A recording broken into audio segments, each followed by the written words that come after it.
김정규TV의 김정규입니다. 오늘은 정부의 부동산 대책 어디까지 믿어야 하나 라는 주제로 이야기 한번 해볼까 합니다. 제21대 국회의원 총선거를 겨냥한 정책 공약으로 무주택자의 주거권 강화와 다주택자들의 중과세 강화 등을 골자로 하는 주거부동산 정책을 발표하였습니다.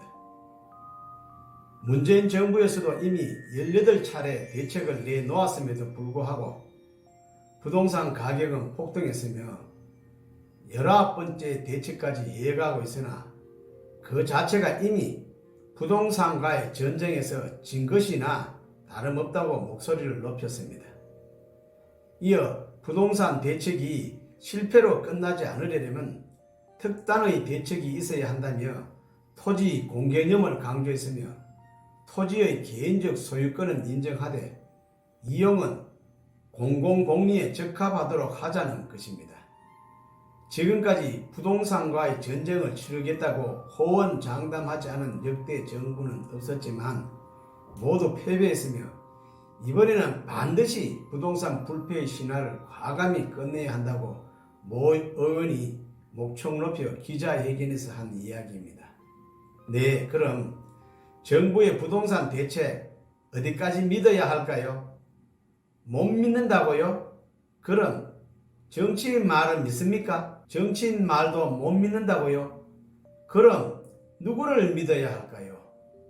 부동산 시장을 믿는다고요? 네, 맞습니다.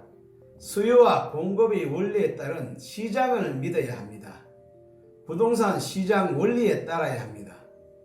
그래서 정부나 국회의원들 다 말 믿지 말라 합니다. 누가 믿지 말라고 합니까? 누가요? 제임스 부캐넌이요. 네, 이 이야기는 공공선택 이론으로 노벨 경제학상을 받은 미국의 경제학자 제임스 부캐넌이 한 말입니다. 정치가 경제에 미치는 영향에 대해 고민했던 제임스 부캐넌은 공공선택 이론을 탄생시켰습니다. 사람은 경제적 인간으로서의 속성을 가지고 있기 때문에 자신의 개인적 이익을 먼저 우선시하며 현재보다 더 나은 상황을 위하여 계산된 선택을 하게 됩니다.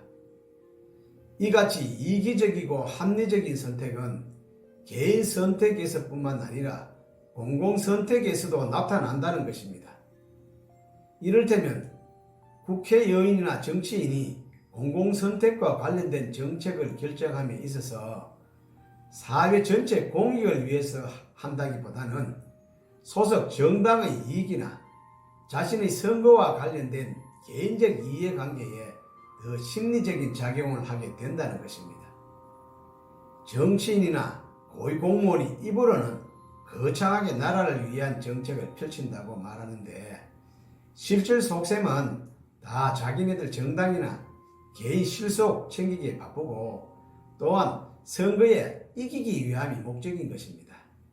그래서 정치인이나 고위공무원들로 어쩔 수 없이 정치적인 이유로 다 이기적인 행동을 한다는 것입니다.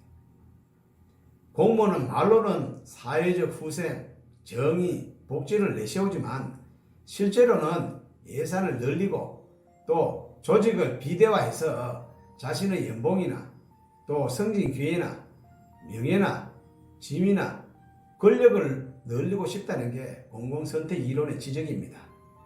입으로 맨날 국가를 위해서, 서민을 위해서, 또 약자를 위해서 대변한다고 외치지만 실질적으로 알고 보면은 자신의 선거나 소속 당을 위해서 행동한다는 것입니다. 물론 모든 정치 관료가 다 그렇다는 것은 아닙니다. 드물긴 하지만 공익을 위한 사명감과 소신을 갖춘 정치인들도 얼마든지 있습니다. 그러나 결국 선거에 이기기 위해 재정 지출을 늘리고 무상교육, 무상의료 등 복지 정책을 강화하게 되면 그렇게 되면 정부 조직은 점점 더 커지게 되고 재정 적자는 점점 더 불어나게 됩니다. 선거 때 보면 수십억 자산을 가진 정치인이 자기 주머니 돈은 한 푼도 기부 안 하면서 남의 호주머니를 털어서 나눠주겠다고 공격한 경우를 종종 보게 됩니다. 이것은 그저 표를 달라는 소리밖에 들리지 않습니다. 그런데 이런 정치인이 특별히 나쁜 것이 아니라 원래 정치인은 다 그렇다는 것입니다. 그래서 제임스 부캐넌은 정치인의 말을 다 믿겠는가? 믿지 말라고 했습니다. 그럼 정부의 부동산 대책은 다 믿겠는가? 그것도 다 믿지 말라고 합니다.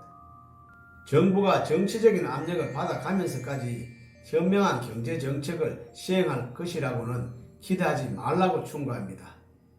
과거 정부의 규제 조치가 오히려 전세가 폭등을 가져왔고 소액 임대차 보호법이 상가 임대료 인상을 가져왔으며 현 정부의 대출과 세금, 분양가 상한제 등의 규제를 대폭 강화한 12.16 부동산 대책 이후 일부 지역 아파트값은 진정되었지만 강남 지역은 역시 강세를 띠고 있으며 전세값은 오히려 폭등을 우려하고 있습니다.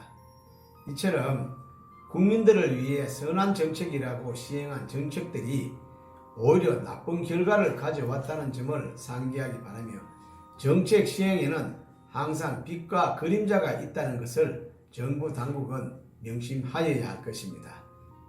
네, 오늘 제 이야기는 여기까지입니다. 그럼 즐거운 하루 되시고 항상 건강하시고 행복하시기 바랍니다. 감사합니다.